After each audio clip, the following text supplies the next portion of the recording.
Hello everyone, welcome back to Oru Katha സൊല്ലുമാസ്. My dear സ്വത്തുക്കുട്ടികളെ, ഇന്നൊരു fantasy ഹൊററാണ് നമ്മൾ കാണാൻ പോകുന്നത്. ഒരു പെണ്ണ് തനിച്ചിരിക്കുമ്പോൾ ആരെങ്കിലും കൂട്ടുക എന്ന് പറഞ്ഞു വിളിക്കും. ഒരു ശൈത്താൻ അങ്ങോട്ട് കൂട്ടുപോകും. പിന്നെ അവളുടെ ജീവിതം മൊത്തം തൊല്ലയാണ്. അത് ഒഴിഞ്ഞു പോവില്ല. സ്നേഹത്തോടെ വിളിച്ചല്ലേ, പിന്നെ ഇങ്ങനെ ഒഴിഞ്ഞു പോകുന്നു. വിഷം വെക്കാനും പറ്റില്ലല്ലോ, അത് ചെയ്ത്താനല്ലേ. സോ ഈ പെണ്ണ് മറ്റൊരു വിദ്യ പ്രയോഗിക്കുകയാണ്. അതാണ് നമ്മൾ ഈ സിനിമയിലൂടെ കാണാൻ പോകുന്നത്. ശ്വാസം അടക്കി പിടിച്ചിരുന്നോ, ഇപ്പൊ കാണാൻ സൈത്താനെ അല്ലെങ്കിൽ സൈത്താനായിട്ട് മാറാം. നമ്മൾ ഇന്ന് കാണാൻ പോകുന്നത് ഈ വർഷം പുറത്തിറങ്ങിയ നോസ്ഫെറാത്തോ എന്ന അമേരിക്കൻ ഹൊറർ ഫാന്റസി മൂവിയാണ്. സിനിമയുടെ കഥകൾ കേൾക്കാൻ ഇഷ്ടപ്പെടുന്ന നമ്മുടെ പുതിയ കൂട്ടുകാരെല്ലാവരും ചാനൽ സബ്സ്ക്രൈബ് ചെയ്തോളൂ. പഴയ കൂട്ടുകാർ ഇപ്പൊ കുറെ കാണുന്നില്ല. അവര് പുതിയ ബന്ധങ്ങൾ തേടിപ്പോയി. ഹോണസ്റ്റി ഇല്ലാത്ത മനുഷ്യർ. ഈ ലോകം അങ്ങനെയായിപ്പോയി. പോടി, നീ എനക്ക് വേണ്ട. നമുക്കിപ്പോ ഈ കഥയിലേക്ക് കടക്കാം. ഈ സിനിമയുടെ തുടക്കത്തിൽ ഒരു പെൺകുട്ടി, തനിമയിലായി പോയ പെൺകുട്ടി. അവളുടെ അമ്മ മരിച്ചു. അച്ഛൻ എവിടെയോ ദൂരെ കച്ചവടത്തിന് പോയിരിക്കുക. റസൽ കൈമായിലെ ആ വലിയ വീട്ടിൽ ആ പെൺകുട്ടി ഒറ്റയ്ക്കായിരുന്നു. ആരെങ്കിലും കൂട്ടുവരൂ, ഞാൻ തനിമയിലാണ്, ആരെങ്കിലും കൂട്ടുവരൂ എന്ന് പറഞ്ഞ് അവൾ കരഞ്ഞ് പ്രാർത്ഥിക്കും. ദൈവമോ ആത്മാവോ ആരെങ്കിലും എന്തെങ്കിലും എനിക്ക് കൂട്ടായി വരൂ, എൻ്റെ വിളി കേൾക്കൂ. ഇപ്പൊ ഭയാനക ശബ്ദത്തിൽ, നീ എന്നെ വിളിച്ചിരിക്കുന്നു. അഗാധ ഇരുട്ടിന്റെ മറവിൽ ഉറങ്ങിക്കിടന്നിരുന്ന എന്നെ നീ വിളിച്ചിരിക്കുന്നു. നീ മനുഷ്യകുലത്തിന് വേണ്ടിയുള്ളവളല്ല, നീ ജീവന് വേണ്ടിയുള്ളവളല്ല, നീ എനിക്ക് വേണ്ടി പിറന്നവളാകുന്നു. എൻ്റെ അരികിലേക്ക് വാ, നിത്യതയിലേക്ക് നിന്നെ ഞാൻ കൊണ്ടുപോകും. ഇതും പറഞ്ഞ് ഏതോ ഒരു അസുര ശബ്ദം ഈ പെണ്ണിനെ വിളിക്കുന്നു. അവൾ മാളികയിൽ നിന്നും പുറത്തേക്കിറങ്ങി ആ അർദ്ധരാത്രി അടുത്തുള്ള കാട്ടിലേക്ക് ചെല്ലാണ്. അത് കഴിയുമ്പോൾ കാണിക്കുന്നത് ആ പെൺകുട്ടിയുമായി ഏതോ ഒരു അദൃശ്യ ശക്തി ശാരീരിക ബന്ധത്തിൽ ഏർപ്പെടുന്നതാണ്. അപ്പൊ ദൂരെ നിന്നും ഒരു കുറുക്കന്റെ ശബ്ദം. അത് ആ കുറുക്കന്റെ ശബ്ദമായിരുന്നില്ല, ആ പെൺകുട്ടിയുടെ ശബ്ദമായിരുന്നു. ഇണചേരലിന്റെ ആഴത്തിൽ നിൽക്കുമ്പോഴാണ് പെട്ടെന്ന് അവള് ആ രൂപത്തെ കാണുന്നത്. ഭയാനകമായ ഒരു വ്രണപ്പെട്ട സാത്താന്റെ രൂപം. അതിനെ കണ്ട് അവള് പേടിക്കും. പിന്നെ അവളുടെ ബോധം പോകുന്നു. അവിടുന്ന് സീൻ കട്ട് ചെയ്താൽ വർഷങ്ങൾക്ക് ശേഷം നമ്മുടെ പെൺകുട്ടി ഇപ്പൊ കുറച്ചുകൂടെ വലിയ പെൺകുട്ടി ആയിട്ടുണ്ട്. അവൾ പുതുമോടി കല്യാണം കഴിഞ്ഞ ഒരു ഭാര്യയാണ്. അവളുടെ ഭർത്താവിന്റെ പേര് തോമസ്.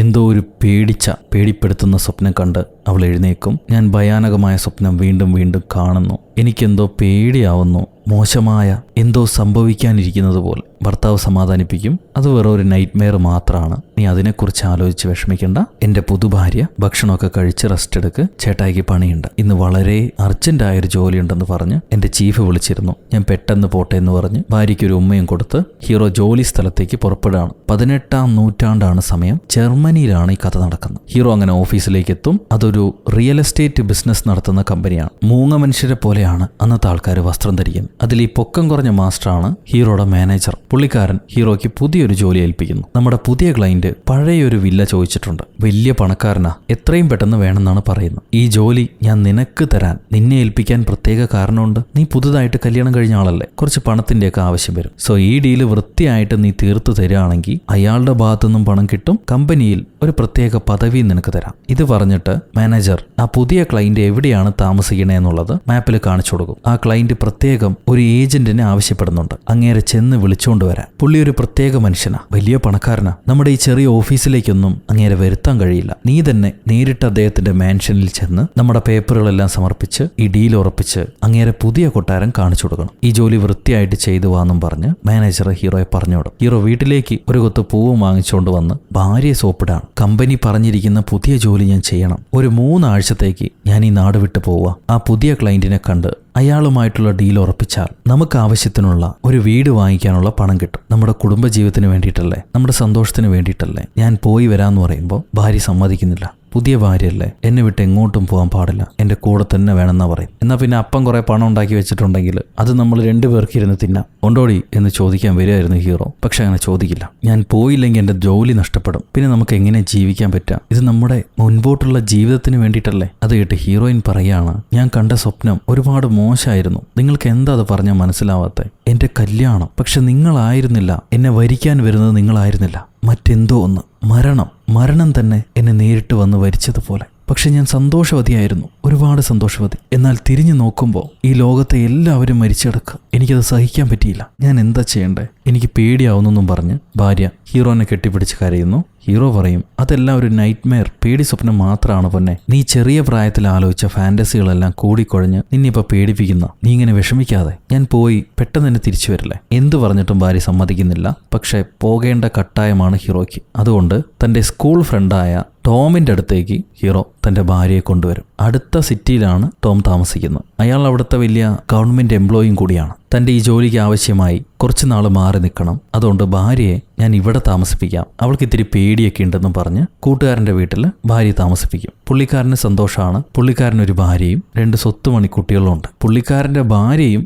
ഹീറോയുടെ ഭാര്യയും തമ്മിൽ അവരും കൂട്ടുകാരാണ്. അങ്ങനെ കൂടിക്കാഴ്ച വർത്താനൊക്കെ പറഞ്ഞിട്ട് മറ്റവര് ഫസ്റ്റ് ഫ്ലോറിലേക്ക് ഉറങ്ങാൻ പോകും. നാളെ ഹീറോ പുറപ്പെടുകയാണ് അവിടുന്ന്. ഭാര്യ, ഞാൻ എൻ്റെ സ്വപ്നവും ഫാന്റസികളെല്ലാം മാറ്റിവെക്കാം നിങ്ങൾക്ക് വേണ്ടി, നിങ്ങൾ വരുന്നത് വരെ ഞാൻ നല്ല കുട്ടിയായിട്ട് കാത്തിരിക്കാന്ന് പറഞ്ഞിട്ട് ഉമ്മ വയ്ക്കും. ഡോറ് പോലും അടയ്ക്കാതെ ഇങ്ങനെ പോവുകയാണ് അവർ. മോളിൽ പോയൊരു വെള്ളം കുടിക്കാൻ എങ്ങനെ വന്നാലോ. പുതിയ ഭാര്യ ഭർത്താക്കന്മാർ അങ്ങനെയൊക്കെ ആയിരിക്കും. ചെറിയ കുട്ടികളല്ലേ, 2 വർഷം കഴിയുമ്പോൾ കഴിയും. ഒരുപാട് അനുഭവമുള്ളവരൊക്കെ ഉണ്ട്. അത് കഴിഞ്ഞ് രാത്രി ഭർത്താവ് ഉറങ്ങുന്ന സമയത്ത് ഹീറോയിൻ ഒരു മാലയിലെ ലോക്കറ്റിൽ അവളുടെ മുടി മുറിച്ച് വെച്ചിട്ട് രാവിലെ ഭർത്താവിന് കൊടുക്കാൻ വേണ്ടി കാത്തിരിക്കും. ഈ സമയം മറ്റേതോ ഒരു സ്ഥലത്ത് ഒരു വയസ്സൻ വസ്ത്രമൊന്നുമില്ലാതെ എൻ്റെ ലോഡ്ഷിപ്പ് തിരിച്ചു വരും. എൻ്റെ ലോഡ്ഷിപ്പിന് വേണ്ടി ഞാൻ സേവകനായിട്ട് ജോലി ചെയ്യും. അദ്ദേഹം വന്നുകൊണ്ടിരിക്കുന്നു എന്നൊക്കെ പറയുന്നുണ്ട്. കളം വരച്ച് എന്തോ ഒരു പ്രത്യേക പ്രാർത്ഥന. വീണ്ടും ഹീറോയുടെ അടുത്തേക്ക് വരുമ്പോൾ പിറ്റേന്ന് രാവിലെ ഹീറോ പുറപ്പെടുകയാണ്. ഭാര്യ ആ ലോക്കറ്റുള്ള മാല ഭർത്താവിന് കൊടുത്തിട്ട് എൻ്റെ ഓർമ്മയ്ക്ക് വേണ്ടി ഇത് സൂക്ഷിക്കണം, എല്ലാ ദിവസവും കത്തെഴുതണം എന്ന് പറയും. അവൻ ഉറപ്പായിട്ടും എഴുതാന്ന് പറഞ്ഞ് ഒരു ഉമ്മയും കൊടുത്തിട്ട്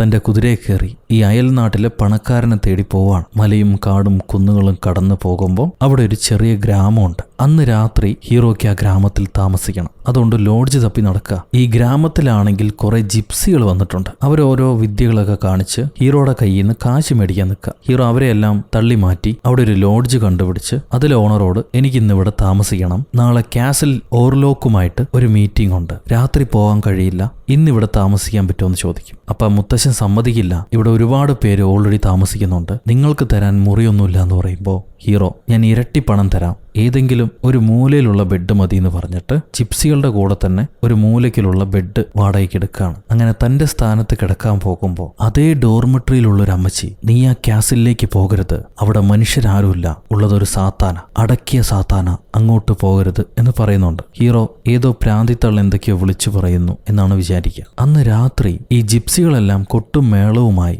ഒരു യുവതി പെണ്ണിനെ നഗ്നയായി കുതിരപ്പുറത്തിരുത്തി കൊണ്ടുപോകുന്ന കാണും. എന്താണെന്നറിയാൻ വേണ്ടി ഹീറോയും പുറകെ പോകുന്നുണ്ട്. ഈ ജിപ്സികൾ ഒരു ശ്മശാനത്തിലേക്ക് ചെന്നിട്ട് ഇതാണ് ആ വാമ്പയറുടെ കുഴിമാടം, അത് തുറക്കൂ, അവനെ തിരികെ വരാൻ അനുവദിച്ചുകൂടാന്ന് പറഞ്ഞ് ഒരു കല്ലറ തുറക്കും. അതിനകത്ത് ശരിക്കും വർഷങ്ങൾക്ക് മുന്നേ മരിച്ചുപോയൊരു വാമ്പയറിന്റെ ബോഡി കിടക്കുന്നുണ്ട്. ഈ ജിപ്സികളുടെ ക്യാപ്റ്റൻ ആ വാമ്പയറുടെ ശരീരത്തിലേക്ക് ആഞ്ഞു കുത്തും. അയാൾ ചോര ഛർദ്ദിക്കുന്ന സീൻ കണ്ട് ഹീറോ ആർത്ത് കരയാണ്. കണ്ണു തുറക്കുമ്പോൾ രാവിലെയായി. തന്റെ കൂടെ താമസിച്ച ആരെയും കാണുന്നില്ല. ആ ഗ്രാമത്തിൽ തന്നെ ഒരു മനുഷ്യനുമില്ല. എല്ലാവരും പോയി. ഹീറോയുടെ കുതിരേനെ ആരോ കൊണ്ടുപോയി. ഇനി വെറും കാലോടുകൂടെ നടക്കണം ആ കാസലിലേക്ക്. ഹീറോ വടിയും കുത്തി മല കയറി വരും. ആ മല മണ്ടയിലാണ് ഈ കാസലുള്ളത്. അങ്ങനെ മലപ്പുറത്തെത്തുമ്പോൾ കൂടല്ലൂർ പോകുന്നൊരു വഴി കാണും. ആ വഴിയിലൂടെ ഒരു കുതിരവണ്ടി വരുന്നുണ്ട്. ഹീറോ പേടിച്ചിങ്ങനെ നിൽക്കുക. ആ വണ്ടിക്കകത്ത് ആരാന്നറിയില്ല. നോക്കുമ്പോൾ വണ്ടിയിൽ ആരും ഉണ്ടാവില്ല. ഇവന് വേണ്ടി അതിന്റെ കതക് താനെ തുറക്കും. ഹീറോ വണ്ടിയിൽ കയറിയിരിക്കുന്നു. വണ്ടി പുറപ്പെടും. നേരെ കാസലിനകത്തേക്കാണ് വരുന്നത്. ആ മലമണ്ടയിലുള്ള കാസലിനകത്തേക്ക്. ആ കാസലിനകത്ത്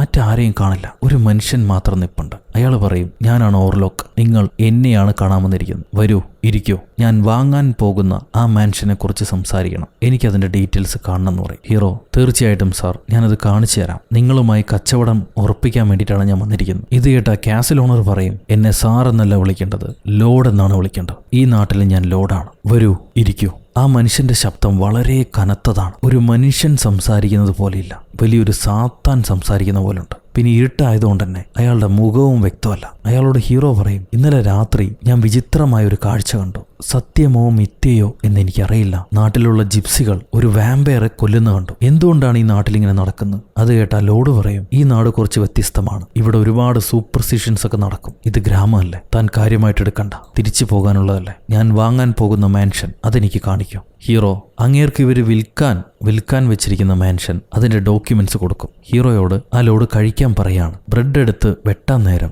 അവന്റെ കൈ മുറിയുന്നുണ്ട്. എന്തുപറ്റി, നിങ്ങൾക്ക് സുഖമില്ലേ? ഒരുപാട് ദൂരം യാത്ര ചെയ്ത് വന്നല്ലേ, ക്ഷീണം ഉണ്ടാവും, ഇന്ന് രാത്രി ഇവിടെ കിടന്നോളൂ, നാളെ നിങ്ങൾക്ക് പോകാം, ഇവിടം സുരക്ഷിതമാണ് എന്നിങ്ങനെ ആ ലോഡ് പറഞ്ഞു തീരില്ല. ഹീറോ അവന് ചുറ്റുമുള്ള പ്രതിമകളെല്ലാം കണ്ട് പേടിക്കുന്നുണ്ട്. കുറച്ച് സമയം കൊണ്ട് അവന്റെ ബോധം നഷ്ടപ്പെടും. അവിടുന്ന് കട്ട് ചെയ്താൽ ഇവിടെ നാട്ടിലെ ഹീറോയിൻ തന്റെ കൂട്ടുകാരിയോട് പറയുകയാണ്, എന്റെ ജീവിതവും ജീവനും മറ്റാരോ കൺട്രോൾ ചെയ്യുന്നത് പോലെ എനിക്ക് അനുഭവപ്പെടുന്നു. ഒരുപാട് കാലമായിട്ട് അങ്ങനെയാണ്. ഞാനൊരു പ്രാന്തിയല്ല അന്ന, എന്നെ മറ്റാരോ ആണ് കൺട്രോൾ ചെയ്യുന്നു. എന്റെ തലയിൽ ഉദിക്കുന്ന ചിന്തകളെ, എന്റെ സ്വപ്നങ്ങളെ എനിക്ക് കൺട്രോൾ ചെയ്യാൻ കഴിയുന്നില്ല. എത്രയും പെട്ടെന്ന് എനിക്ക് എന്റെ ഭർത്താവിനെ കാണണം. ഇത് ഹീറോയിൻ പറഞ്ഞു കഴിയുമ്പോൾ ഇവിടെ കാസലില് പകൽ ഹീറോയ്ക്ക് ബോധം വരുന്നു. അവൻ നിലത്ത് കിടക്കുകയായിരിക്കും. അവന്റെ നെഞ്ചിൽ എന്തോ കടിച്ച പാടുണ്ട്. എന്താന്ന് നോക്കുമ്പോൾ 2 പല്ല് ഇറങ്ങിയതുപോലെ. എന്താണെന്ന് അവന് മനസ്സിലാവില്ല. കുറച്ച് കഴിയുമ്പോൾ ഈ കാസിൽ ഓണർ ലോഡ് ഹീറോയെ വിളിക്കും. അയാൾ വാങ്ങാൻ പോകുന്ന മാൻഷന്റെ ഡീറ്റെയിൽസ് എല്ലാം കണ്ടിട്ട് പുള്ളി ഒരു ഡോക്യുമെന്റ് ഉണ്ടാക്കി ഹീറോയ്ക്ക് കൊടുക്കുന്നു. ആ മാൻഷൻ ലോഡിന് വിറ്റതായിട്ടുള്ള ഒരു ഡോക്യുമെന്റ്. അതിൽ ഹീറോ സൈൻ ചെയ്യണം. പക്ഷെ അതിലെ എഴുത്തുകൾ എന്താണെന്ന് ഹീറോയ്ക്ക് മനസ്സിലാവില്ല. അത് ഞങ്ങളുടെ കുടുംബത്തിന്റെ പഴമക്കാരുടെ എഴുത്താണ്, നിനക്ക് മനസ്സിലാവില്ല, അതിൽ ഒപ്പുവെച്ചോളൂ, മാൻഷൻ എനിക്ക് വിറ്റതായി കണക്കാക്കപ്പെടും എന്നാൽ ലോഡ് പറയും. ഹീറോ ഒപ്പുവെക്കാൻ പോകുന്ന സമയത്ത് നിന്റെ അരയിലുള്ള ആ ചെയിൻ ഒന്ന് കാണട്ടെ, ഭാര്യ സമ്മാനിച്ചതല്ലേ, ഞാനൊന്ന് നോക്കട്ടെ എന്ന് പറഞ്ഞ് പുള്ളിക്കാരൻ വാങ്ങുന്നുണ്ട്. വാങ്ങിയിട്ട് ഹീറോയ്ക്ക് കൊടുക്കേണ്ട ബ്രോക്കർ ഫീസ് അതൊരു കിഴി നിറയെ സ്വർണ്ണ നാണയമായിട്ട് അയാൾ കൊടുക്കും. എന്നിട്ട് അവനോട് ഒപ്പുവെക്കാൻ പറയും. ഹീറോ ഒപ്പുവെക്കുന്നു. അവന് നല്ല പേടിയുണ്ട്. ഒപ്പുവെച്ച ഉടനെ ഇനി ഞാൻ വീട്ടിലേക്ക് തിരിച്ചോട്ടെ എന്ന് ചോദിക്കും. ലോഡ് എഴുന്നേറ്റ് ഒരുപാട് നേരം വൈകിയിരിക്കുന്നു, ഇന്ന് നിങ്ങൾ തിരിച്ചു പോകണ്ട, നാളെ നേരം പുലർന്നിട്ട് തിരിച്ചു പോയാൽ മതി, ഇതെന്റെ കൽപ്പനയാണെന്നും പറഞ്ഞ് അവിടുന്ന് ഇറങ്ങിപ്പോവും. ഹീറോയ്ക്ക് അവന്റെ കയ്യിൽ നിന്ന് വാങ്ങിച്ച ആ മാല തിരിച്ചു കൊടുക്കുന്നുമില്ല. കുറച്ച് സമയം കഴിയുമ്പോൾ ഹീറോയുടെ ബോധം പോയി. രാവിലെ എഴുന്നേൽക്കുമ്പോൾ അവൻ ഏതോ ഒരു മുറിയിൽ, ഈ കൊട്ടാരത്തിലെ ഏതോ ഒരു മുറിയിലാണ് കിടക്കുന്നത്. അവന്റെ നെഞ്ചത്ത് അന്നും പാടുണ്ട്, എന്തോ ഒന്ന് കടിച്ച പാട്. ഇനിയും ഈ കാസിൽ ഇരുന്നുകൂടാ, ഇവിടെ ഇരുന്നാൽ മുഴുഭ്രാന്തനായിട്ട് മാറും, എത്രയും പെട്ടെന്ന് രക്ഷപ്പെടണം എന്ന് പറഞ്ഞിട്ട് ഹീറോ ആ കാസിലുള്ള വാതിലുകളെല്ലാം ചെന്ന് മുട്ടാണ്. ഒന്നും തുറക്കുന്നില്ല. അപ്പൊ ചെറിയൊരു വാതില് മാത്രം ബേസ്മെന്റിലേക്ക് പോകുന്നതായിട്ട് കാണും. അതിന്റെ താഴെ അകത്തുനിന്നാണ് പൂട്ടിയിരിക്കുന്നത്. ആ താഴെ പൊട്ടിച്ച് ഹീറോ ബേസ്മെന്റിലേക്ക് ഇറങ്ങി വരുന്നു. അവിടെ കുറെ ഗ്രേവുകളുണ്ട്, കല്ലറകളുണ്ട്. അതിലൊരു വലിയ കല്ലറ, കുറെ ചിത്രപ്പണികളൊക്കെ പണിത് വെച്ചിട്ടുള്ള വലിയൊരു കല്ലറ. ഹീറോ ആ കല്ലറയുടെ അടപ്പ് മാറ്റി നോക്കുമ്പോൾ ഇന്നലെ രാത്രി കണ്ട ആ കൗണ്ടർ അയാളെ ഈ കല്ലറ പെട്ടിക്കകത്ത് അടച്ചു വെച്ചിരിക്കുകയാണ്. പണ്ടേ കാലത്ത് ചത്ത് വ്രണമായി കിടക്കുന്ന ഒരു ബാഡി. ഇത് കണ്ട് പേടിച്ച ഹീറോ, ജിപ്സികൾ വാമ്പയറെ കൊന്നില്ലേ, അതേപോലെ ഈ ബോഡി നശിപ്പിക്കാൻ വേണ്ടിയിട്ട് ഇവൻ അവിടെ കണ്ടൊരു പിക്കാസ് എടുത്ത് ഈ ബോഡിയെ വെട്ടാൻ പോവുക. പക്ഷെ അതേ സമയത്ത് ആ വെട്ടാൻ പോകുന്ന സമയത്ത് തന്നെ സൂര്യൻ അസ്തമിച്ചു കഴിഞ്ഞു. ആ ബോഡിക്ക് ജീവൻ വെക്കും. ഇരുട്ടത്താണ് അത് എഴുന്നേറ്റ് വരിക. അതിപ്പോൾ എഴുന്നേറ്റ് ഹീറോയെ ആക്രമിക്കാൻ വരുന്നു. കൂടെ തന്നെ 2 പട്ടികളെയും ഇടുന്നുണ്ട്. ഈ പട്ടികൾ ഹീറോയെ കടിച്ചു കയറാൻ വരും. അവൻ ഓടിച്ചെന്ന് ഒരു മുറിക്കകത്ത് കയറി വാതിലടയ്ക്കും. അപ്പൊ ഈ സാത്താൻ ഹീറോയിൻ കൊടുത്ത മാല മണത്തുകൊണ്ട് അവന്റെ കൈ നീട്ടുന്നു. ഈ കൈ നേരെ ഹീറോയിന്റെ അടുത്ത് ചെന്നിട്ട് അവളെ മാടി വിളിക്കുകയാണ്. അവളും സ്വയം അറിയാതെ ഇയാൾ വിളിച്ച ഭാഗത്തേക്ക് ഇറങ്ങി ചെല്ലുന്നു. അതേസമയം ഇവിടെ കോട്ടേജിനകത്ത് ഹീറോയുടെ ശരീരത്തിലേക്കും ഈ പിശാച് കയറി ചെല്ലുന്നുണ്ട്. അവന്റെ നെഞ്ചത്ത് കടിച്ച് ഇത് ചോര കുടിക്കുക. അതിന്റെ പാടായിരുന്നു 2 ദിവസമായിട്ട് ഹീറോ കണ്ടത്. കട്ട് ചെയ്ത വീണ്ടും സിറ്റിയിലേക്ക് വരുന്നു. ഹീറോയിനാണെങ്കിൽ രാത്രിയിൽ എവിടെയെങ്കിലും വീണ് കിടക്കുക. അതേപോലെ പലതരം ശബ്ദങ്ങൾ ഉണ്ടാക്കുന്നു. പ്രേതം പിടിച്ചതുപോലെ ബെഡിൽ കിടന്ന് ഉരുളുന്നു. രാത്രി സോമനാമ്പുള്ളീസ് ഉള്ളതുപോലെ എഴുന്നേറ്റ് നടക്കുന്നു. അവൾ ക്ഷീണിച്ച് വരുന്നുണ്ട്. അതുകൊണ്ട് അവളെ ചികിത്സിക്കാൻ വേണ്ടി ഈ കൂട്ടുകാരൻ ഒരു ഡോക്ടറെ വിളിച്ചു വരുത്തുന്നുണ്ട്. ആ ഡോക്ടർക്ക് ഇവൾ കേറ്റിരിക്കുന്ന ഒരു ശാപമാണെന്നറിയില്ല. അയാൾ മയക്കുമരുന്നാണ് കൊടുക്കുക പെണ്ണടങ്ങി കിടക്കാൻ വേണ്ടി. വീണ്ടും ഹീറോയുടെ അടുത്തേക്ക് തിരിച്ചു വന്നാൽ പിറ്റേന്ന് രാവിലെയും ഹീറോ ഞെട്ടി എഴുന്നേക്കും. അവനെ കാവലായിട്ട് 2 പട്ടികളെ നിർത്തിയിട്ടുണ്ട് ഈ പിശാച്. ആ പട്ടികളിൽ നിന്ന് രക്ഷപ്പെട്ട് ഈ മാൻഷന്റെ ഒരു ഭാഗത്തെ കിളിവാതിലിൽ കൂടെ ഹീറോ പുറത്തു കിടക്കും. പക്ഷെ അവിടുന്ന് വേറെ എങ്ങോട്ടും പോകാൻ കഴിയില്ല. വീണാൽ ഒരു അരുവിയിലാണ് വീഴുന്നത്. അവൻ കാൽ സ്ലിപ്പായി വീഴുന്നുണ്ട്. ഈ നേരം ഭാര്യ കെട്ടിയവൻ എന്തെങ്കിലും സംഭവിച്ചിട്ടുണ്ടാവോ, അങ്ങേരെ തിരിച്ചു കാണുന്നില്ലല്ലോ, എനിക്ക് കത്തും എഴുതിയിട്ടില്ലല്ലോ, എനിക്ക് എത്രയും പെട്ടെന്ന് അദ്ദേഹത്തെ കാണണമെന്ന് പറഞ്ഞ് കൂട്ടുകാരനെ പുള്ളി അന്വേഷിക്കാൻ പറഞ്ഞിട്ട് നിർബന്ധിക്കുക. കൂട്ടുകാരനാണെങ്കിൽ അവൻ പോയി 3 ആഴ്ച കഴിഞ്ഞ് തിരിച്ചു വരുന്നല്ലേ പറഞ്ഞ്. അവനൊന്നും സംഭവിച്ചിട്ടില്ല, നല്ല സ്ഥലത്തേക്ക് തന്നെയാണ് പോയിരിക്കുന്നത്, തിരിച്ചു വരുന്നു പറഞ്ഞ് ഇവളെ സമാധാനിപ്പിക്കുന്നുണ്ട്. ഇവള് സമാധാനിക്കില്ല. ഈ സമയം നമ്മൾ നേരത്തെ കണ്ടില്ലൊരു ഡോക്ടർ, ആ സിറ്റിയിലെ ഡോക്ടർ, അയാൾ ആശുപത്രിയിലേക്ക് പുതിയൊരു രോഗിയെ കൊണ്ടുവന്നിട്ടുണ്ട്. പക്ഷെ ആ രോഗിയാണെങ്കിൽ എലിയെ പിടിച്ച് പച്ചജീവനോടെ കടിച്ചു തിന്നാം. അയാൾ ആടിനെയും കൊന്നു തിന്നുന്നുണ്ട് സാർ, ഇങ്ങനെ ഒരു മനുഷ്യനെ ഞാൻ കണ്ടിട്ടില്ലെന്നും പറഞ്ഞ് അവിടുത്തെ കെയർ ടേക്കർ പേടിച്ച് ഡോക്ടർ വന്ന് കാണുന്നു. ഡോക്ടർ പോയി നോക്കുകയാണ് അതേതാണ് മനുഷ്യനെന്ന്. അപ്പോൾ നമ്മൾ നേരത്തെ കണ്ടൊരു വയസ്സൻ, മന്ത്രമൊക്കെ ജപിച്ചുകൊണ്ടിരുന്ന വയസ്സൻ, അയാൾ എലികളെല്ലാം കൊന്ന് അതിന്റെ രക്തം കുടിക്കുന്നുണ്ട്. അത് കഴിഞ്ഞൊരു പാവം പ്രാവിനെ കയ്യിലെടുക്കും. എന്റെ ലോഡ്ഷിപ്പിന്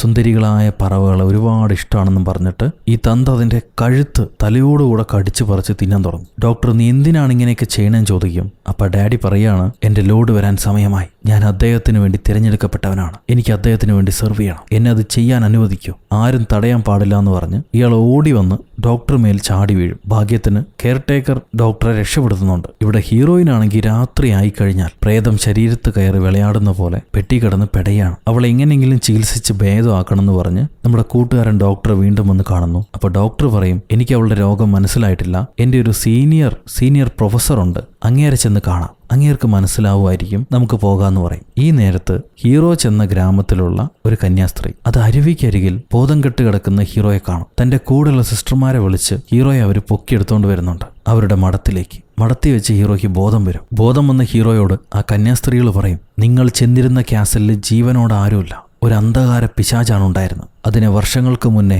ദൈവകൽപ്പനയാൽ കൊന്ന് ആൾക്കാർ പൂട്ടിയിട്ടതാ. അതിന്റെ ആത്മാവ് ഇപ്പോഴും ആ ക്യാസിലിനകത്ത് തന്നെ ഉണ്ട്. എന്നാൽ ആ ക്യാസിൽ വിട്ടതിന് പുറത്തു വരാൻ കഴിയില്ല. നിങ്ങൾ ഈ മഠം വിട്ട് പുറത്തു പോകരുത്. പുറത്തു പോയാൽ അവനാൽ ആക്രമിക്കപ്പെടാൻ സാധ്യതയുണ്ട്. അത് കേട്ട് ഹീറോ പറയും, എനിക്ക് പോകണം, കാരണം അവൻ എൻ്റെ ഭാര്യയെ തിരഞ്ഞാണ് വന്നുകൊണ്ടിരിക്കുന്നത്. എനിക്കതറിയാം, എനിക്കത് മനസ്സിലായി. ഹീറോ വിചാരിച്ച പോലെ തന്നെ ആ സൈത്താൻ ഹീറോയുടെ ഭാര്യ അന്വേഷിച്ചാണ് പോകുന്നത്. ഇപ്പോ ഒരു കപ്പല് ഹീറോയിനുള്ള നാട്ടിലേക്ക് പോകുന്നുണ്ട്, വിസ്ബർഗിലേക്ക്. ആ കപ്പലിനകത്തൊരു പെട്ടി ഉണ്ടാവും. ഈ പെട്ടി സാത്താന്റെ സീൽ ചെയ്ത പെട്ടിയാ. അയാളുടെ ക്യാസിലിൽ നിന്നാണ് പോയിരിക്കുന്നത്. എന്നാൽ ഇത് കപ്പലുകാർക്ക് അറിയില്ല.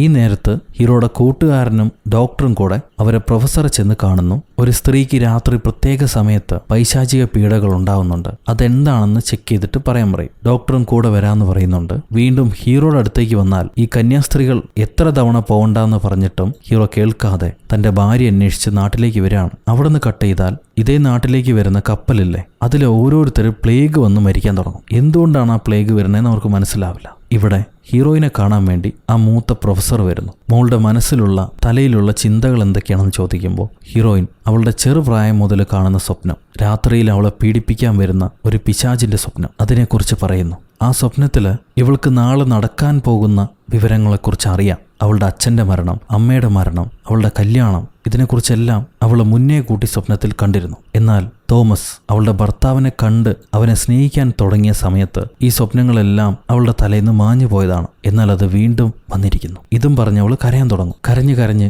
ഉറങ്ങിപ്പോയ പെണ്ണ് രാത്രി എഴുന്നേൽക്കുമ്പോൾ അവളുടെ കണ്ണെല്ലാം മോളിപ്പോയി, ശരീരമെല്ലാം വേർക്കാൻ തുടങ്ങി. ഒരുമാതിരി പ്രേതം പിടിച്ച അവസ്ഥയായി. അവളെ ചെക്ക് ചെയ്ത് നോക്കിയിട്ട് പ്രൊഫസർ പറയും, ഈ പെൺകുട്ടി ഇപ്പോൾ നമ്മുടെ ലോകത്തല്ല, മറ്റേതോ ഒരു ലോകത്താണ്. മോളെ പറയൂ, നിനക്ക് എന്താണ് പറയാനുള്ളത്? അത് നീ എന്നോട് പറയണം, പറയൂ എന്ന് പറഞ്ഞ് ഇയാൾ അവളെ ഹിപ്നോട്ടൈസ് ചെയ്യാൻ നോക്കും. അപ്പൊ ഹീറോയിനാണെങ്കിൽ അവൻ വരുന്നു. അവന്റെ ഉയർത്തെഴുന്നേൽപ്പാണിത്, ഇത് ആഘോഷിക്കണമെന്ന് പറഞ്ഞ് ശരീരം വില്ലുപോലെ വളയ്ക്കാൻ തുടങ്ങും. ഈ പ്രൊഫസർ ദൈവനാമമൊക്കെ ചൊല്ലി നിനക്ക് എന്താണ് വേണ്ടതെന്ന് ചോദിക്കും. അപ്പൊ ഹീറോയിൻ ചിരിച്ചിട്ട് എനിക്ക് ചുറ്റും മരണം, അതാണ് എനിക്ക് വേണ്ടതെന്ന് പറഞ്ഞ് വീണ്ടും കിടന്ന് വിറയ്ക്കാൻ തുടങ്ങി. അവളെ പരിശോധിച്ച പ്രൊഫസർ പറയും, അവൾക്ക് ശാപം കിട്ടിയിരിക്കുകയാണ്, അവൾക്ക് മേളിൽ തീരാത്തൊരു കേഴ്സ് ഉണ്ട്. അതെന്താണെന്ന് ഞാൻ പഠിക്കണം, ഞാൻ അതിനെക്കുറിച്ച് അന്വേഷിക്കാം. നിങ്ങൾ അവളെ സൂക്ഷ്മമായിട്ട് നിരീക്ഷിക്കൂ, അവളുടെ ഓരോ അനക്കങ്ങളും മനസ്സിലാക്കണം, അവളെ തനിയെ വിടരുത്, കൂടെ തന്നെ ഉണ്ടാവണമെന്ന് പറഞ്ഞിട്ട് പ്രൊഫസർ പുറപ്പെടും. ഈ നേരത്ത് കപ്പലിലാണെങ്കിൽ ഇനി 2 പേരെ ബാക്കിയുള്ളൂ. ബാക്കി എല്ലാവരും മരിച്ചു കഴിഞ്ഞു. പ്ലേഗ് ബാധിച്ച ബോഡിയെല്ലാം ഇവരെടുത്ത് വലിച്ചെറിഞ്ഞിട്ട് അതിലൊരു ജോലിക്കാരൻ സാത്താന്റെ പെട്ടിക്കടുത്ത് വരും. അതിൽ നിന്നായിരിക്കണം ഒരു പക്ഷേ ഈ പ്ലേഗ് വന്നുകൊണ്ടിരിക്കുന്നത്. ഞാനത് ഇല്ലാതാക്കുന്നു പറഞ്ഞ് ഇയാൾ പെട്ടി തുറക്കുമ്പോൾ കുറെ എലികൾ, ഈ എലികളാണ് പ്ലേഗ് പരത്തുന്നത്. ആ എലികളെ കത്തിക്കാൻ നോക്കുമ്പോൾ പുറകിന്ന് ഈ സാത്താൻ ആ കപ്പൽ ജോലിക്കാരനെ പിടിച്ച് കഴുത്തി പിടിച്ച് കടിച്ച് അവന്റെ രക്തം കുടിക്കാൻ തുടങ്ങും. അങ്ങനെ അയാളെ കൊന്നുകളഞ്ഞു. ഈ നേരത്ത് സാത്താന്റെ പണിക്കാരനെന്ന് പറഞ്ഞൊരു ഡാഡിയില്ലേ, ഒരു തന്ത, അയാൾ കെയർടേക്കറെ കടിച്ചു നിന്നിട്ട് അവിടുന്ന് രക്ഷപ്പെട്ടു ഓടും. ആ സമയം നമ്മുടെ കപ്പൽ ഈ പ്ലേഗ് നിറഞ്ഞിരിക്കുന്ന എലികളുമായി ഹീറോയിൻ താമസിക്കുന്ന സിറ്റിയിലേക്ക് വരുന്നുണ്ട്, വിസ്ബർഗിലേക്ക്. ആ കപ്പൽ എത്തുന്നതിന് മുന്നേ തന്നെ ഹീറോ കുതിരയുമായി തന്റെ ഭാര്യയുടെ അടുക്കിലേക്ക് എത്തിക്കഴിഞ്ഞു. എന്നാൽ അവൻ വളരെ ക്ഷീണിതനാണ്. അവന്റെ രക്തമൊക്കെ കുറെ വറ്റിയിട്ടുണ്ട്. അവന് സംസാരിക്കാൻ പറ്റും, പക്ഷെ എഴുന്നേൽക്കാൻ കഴിയുന്നില്ല. നീ പറഞ്ഞെല്ലാം സത്യമാണ് മോളെ, ഞാനതെല്ലാം കണ്ടു എന്നവൻ ഭാര്യയോട് പറയുന്നുണ്ട്. അത് കഴിയുമ്പോഴാണ് നാട്ടിലെ പോലീസുകാർ വന്ന് കൂട്ടുകാരൻ ഫ്രണ്ടിനെ കാണുന്നു. ഇവരെ സിറ്റിയിലേക്ക് ഒരു കപ്പൽ കരയടിഞ്ഞിട്ടുണ്ട്. അതിനകത്ത് നിന്നും കുറെ എലികൾ തെരുവിലേക്ക് ഇറങ്ങി ചെല്ലുന്നു. ഇതൊരു പ്ലേഗ് ബാധിച്ച കപ്പലാണെന്ന് അപ്പം തന്നെ പോലീസുകാർക്ക് മനസ്സിലായി. ആ കപ്പലിലെ പ്ലേഗുകളുടെ ഒപ്പം തന്നെ സാത്താനും ഈ വിസ്ബർഗിലേക്ക് വന്നിട്ടുണ്ട്. സാത്താൻ താമസിച്ചിരുന്ന ആ കൊട്ടാരം വിട്ട് അയാൾക്ക് പുറത്തിറങ്ങാൻ പറ്റില്ലായിരുന്നു. എന്നാൽ ഹീറോയുമായിട്ട് ഡീൽ ഉറപ്പിച്ച അവന്റെ രക്തവും കയ്യൊപ്പും മൂലം കരാർ ഉറപ്പിച്ചുകൊണ്ട് തന്നെ ഇയാൾക്ക് ആ നാട് വിട്ട് വിസ്ബർഗിലേക്ക് വരാൻ കഴിഞ്ഞു. ആ മുദ്ര പേപ്പറിൽ ശരിക്കും എന്താണ് എഴുതിയിരുന്നതെന്ന് ഹീറോയ്ക്ക് അറിയില്ലായിരുന്നു. ഇപ്പൊ ഈ ടൗണിലെ പഴയ മാൻഷനിലെത്തിയ സാത്താന് കൂട്ടായിട്ട് നമ്മുടെ പ്രാന്താശുപത്രിയിൽ നിന്ന് രക്ഷപ്പെട്ടു പോയ തന്ത വരുന്നുണ്ട്.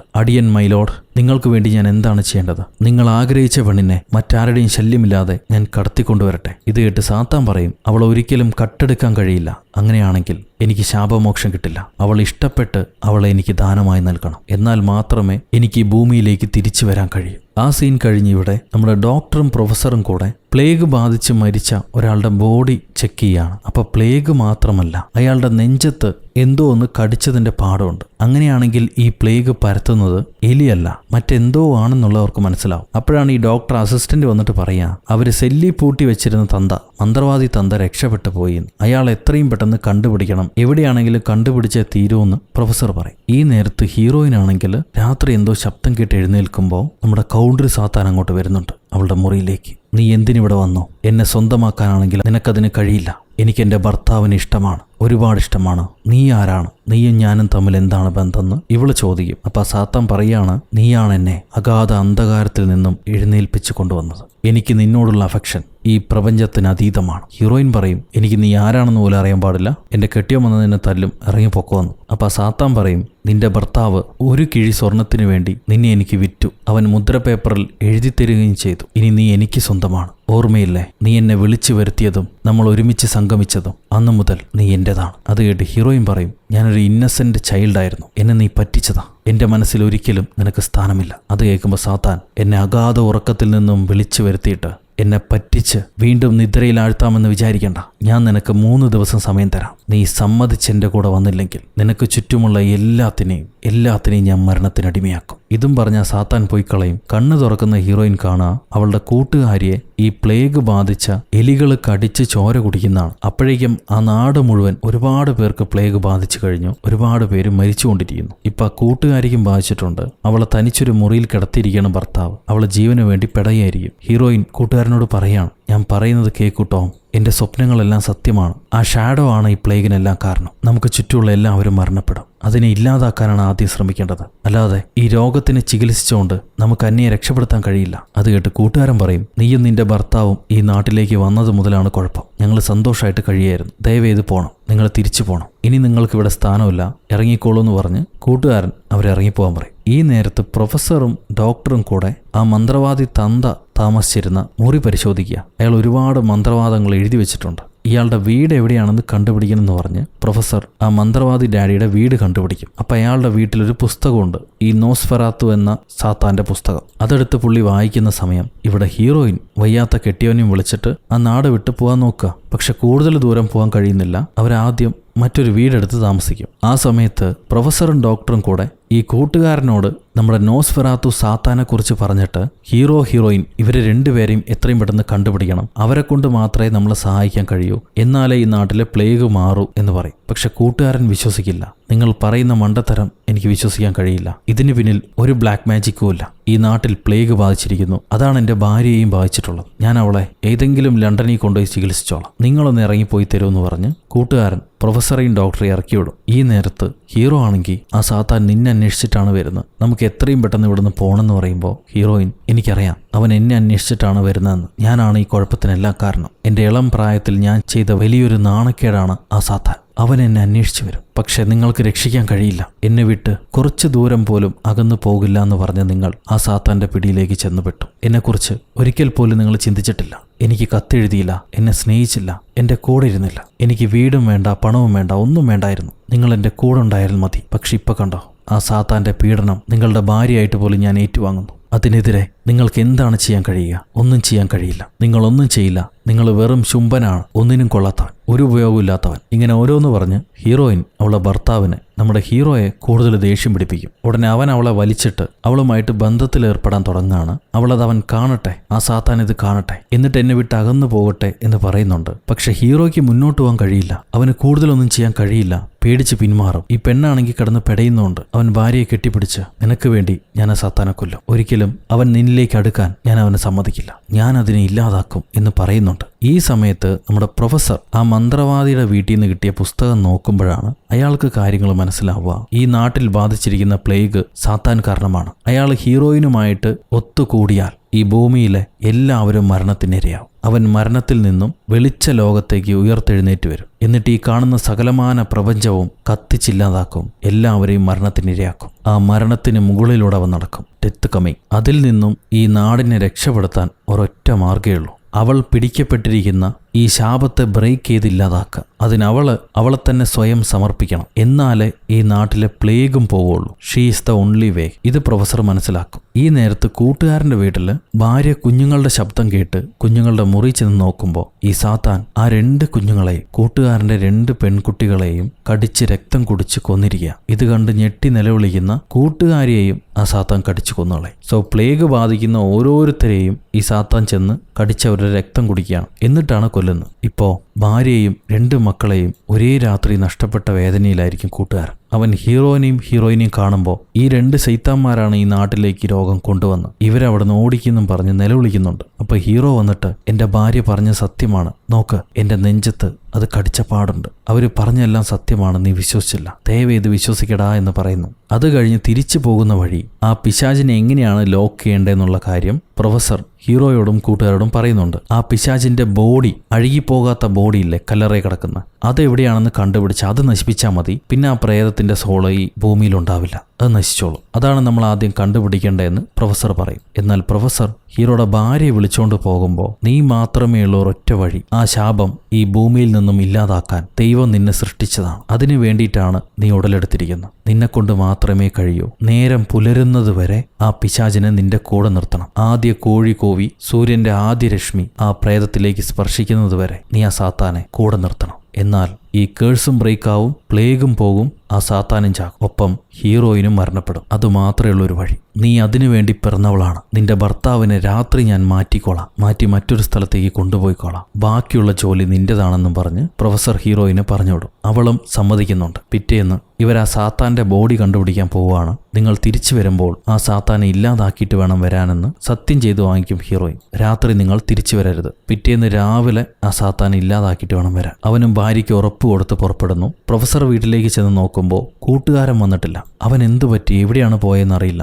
സംഭവം കൂട്ടുകാരൻ മനംനൊന്ത്, തന്റെ കുടുംബം മരണപ്പെട്ടതിൽ മനംനൊന്ത് അവരെ കിടത്തിയിരിക്കുന്ന കല്ലറയിലേക്ക് വീണ്ടും തിരിച്ചു വന്ന് ആ മരിച്ചു കിടക്കുന്ന ജഡത്തിന് ഉമ്മ കൊടുത്ത് അവളിലുണ്ടായിരുന്ന രോഗം ഇവനിലേക്ക് ഏറ്റുവാങ്ങും. എന്നിട്ട് ആ കുടുംബത്തിനോടൊപ്പം തന്നെ ഇവനും മരണപ്പെടുകയാണ്, കൂട്ടുകാരനും. അവരില്ലാതെ അവന് ജീവിക്കാൻ കഴിയില്ല. ഹീറോയും പ്രൊഫസർമാരും ഓടി ചെല്ലുമ്പോഴേക്കും കൂട്ടുകാരൻ മരണപ്പെട്ടു കഴിഞ്ഞു. ഇനി ആ പ്ലേഗ് പടരാതിരിക്കാൻ അവരുടെ ബോഡി കത്തിച്ചു കളയുകയേ മാർക്കുള്ളൂ. ഇവർ ആ ബോഡികളെല്ലാം കത്തിച്ചു കളഞ്ഞിട്ട് ഇവർ വാങ്ങിച്ചു കൊടുത്ത മാൻഷനില്ലേ, പ്രേതത്തിന് വാങ്ങിച്ചു കൊടുത്ത മാൻഷൻ, അങ്ങോട്ട് വരുന്നു. അതേ നേരം വെള്ളത്തുണിയൊട്ട് കല്യാണ പെണ്ണിനെ പോലെ ഒരുങ്ങി ഹീറോയിൻ ജനാല തുറന്ന് ഈ പ്രേതത്തിനെ വിളിക്കുക. ഞാൻ തയ്യാറായി, നിങ്ങൾ വരൂ, ചേട്ടൻ വരൂ, ഞാനിവിടെ കാത്തിരിപ്പുണ്ട്. ഇവിടെ ഹീറോയും പ്രൊഫസർമാരും ഈ സാത്താൻ കിടക്കുന്ന കല്ലറ കണ്ടുപിടിച്ചു. കല്ലറ തുറന്ന ഉടനെ ഹീറോ ആഞ്ഞു കുത്തും. പക്ഷെ കുത്തു കൊണ്ടത് ആ മന്ത്രവാദി തന്തയ്ക്കാണ്. സംഭവം ഈ തന്തയുടെ ബോഡി പ്രേതം കുറച്ചു നേരം വാടകയ്ക്കെടുത്ത് ഈ പെട്ടിക്കകത്ത് കിടത്തിയിരിക്കുകയായിരുന്നു. എന്നിട്ട് അയാളുടെ ശരിക്കുള്ള ബോഡി, ആ ബോഡിയുമായിട്ടാണ് ഹീറോയിനെ ചെന്ന് കാണാൻ പോയിരിക്കുന്നത്. എന്നിട്ട് ആ ബോഡിയും ഹീറോയിന്റെ ബോഡിയും തമ്മിൽ സംഗമിക്കണം. അങ്ങനെ സംഗമിച്ചാൽ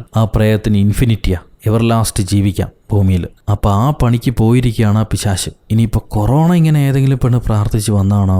ഇവിടെ ഹീറോയ്ക്ക് മനസ്സിലായി ആ പിശാച് തന്റെ ഭാര്യ അന്വേഷിച്ചിട്ടാണ് പോയിരിക്കുന്നതെന്ന്. അപ്പൊ അവൻ എമിലിയുടെ അടുത്തേക്കാണ് പോയിരിക്കുന്നത്. എനിക്ക് എമിലിയെ രക്ഷപ്പെടുത്തണം, ഞാൻ അങ്ങോട്ട് പോകുന്നു, എനിക്ക് എത്രയും പെട്ടെന്ന് അങ്ങോട്ട് പോകണമെന്ന് പറഞ്ഞ് ഹീറോ പുറപ്പെടുമ്പോൾ പ്രൊഫസർ പറയും, നീ അങ്ങോട്ട് പോയി നിനക്ക് ചെയ്യാൻ ഒന്നുമില്ല, ഇതെനിക്ക് നേരത്തെ അറിയാമായിരുന്നു, ഇത് ദൈവനിശ്ചയമാണ്, നിനക്ക് തടയാൻ കഴിയില്ല, നീ പോവണ്ടെന്ന് പറയും. എന്നാൽ ഹീറോ ഭാര്യയുടെ അടുത്തേക്ക് ഓടുന്നു. അവൻ ഓടി വരുമ്പോഴേക്കും ഭാര്യ ഇവിടെ മണവാട്ടിയെ പോലെ ഒരുങ്ങി ആ പ്രേതത്തിനെ തന്റെ മണിയറയിലേക്ക് ക്ഷണിക്കും. പ്രേതം ചോദിക്കും, നീ മനഃപൂർവ്വ സമ്മതമായിട്ടാണോ എന്നെ നിന്റെ മണിയറയിലേക്ക് വിളിച്ചു വരുത്തിയത്? അവൾ അതെ, ഞാൻ മനഃപൂർവ്വമായി എന്നെ നിങ്ങൾക്ക് സമർപ്പിക്കുന്നു. ആ പ്രേതം ഒരു ഉമ്മയൊക്കെ കൊടുത്ത് അവളെ കട്ടിലേക്ക് കിടത്തി 2 പേരും കൂടെ ആ കട്ടിലിൽ സംഗമിക്കും. അങ്ങനെ സംഗമിച്ച് തെല്ലാറയായി പ്രഭാതം പൊട്ടിവിടർന്നു. കോഴി കൂവുന്ന ശബ്ദം കേൾക്കാം.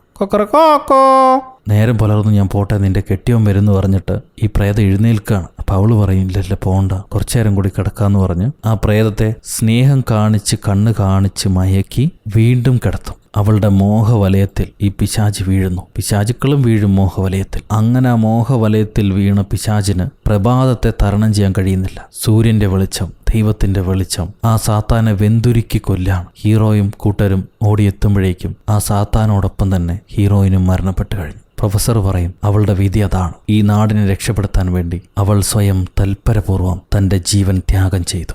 ശാപത്തിന് മോക്ഷം കിട്ടി.